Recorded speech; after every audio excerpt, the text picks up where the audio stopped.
Jeste, o tome sam sanjao najmanje 5 godina. A moj se san ispunio da kupim Toyota Priusa. Ta ideja se rodila oko 2010. godine jer ja sam istraživao, zanimali su me nove tehnologije. Toyota je sa Priusem ušla u tu zonu vrhunskih tehnologija i lično mislim da je to kompjuteraško auto.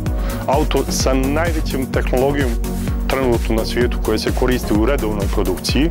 Jer prvo što on ima punije tehnologije od automatike, tempomata, kruzera, za pješake, vožnja unazad, kamere, sve tu postavljeno i kad ja sad siđem pa sjednem u neko drugo auto, valjda se čovjek na dobro brzo navikne, pa onda ispadne kuda je ovo. Ali lično mislim da je to sjajna tehnologija koja je obaveza praktično, to su ispunjeni američki standardi za automobile koji se voze od 2017.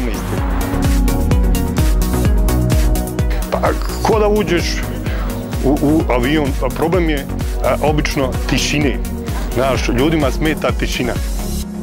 Lično uživam jer te stimuliše da trošiš manje, da voziš aktivnije, da voziš sporije, da kočiš jednostavno kočnicama, da voziš brejk kad ideš nizbrdo, da puniš baterije. Jedan fini pristup, trošiš manje para, voziš opreznije, jednostavnije, znači laganije, sigurnije. Ja sam Velimir Simić i biram hibrida.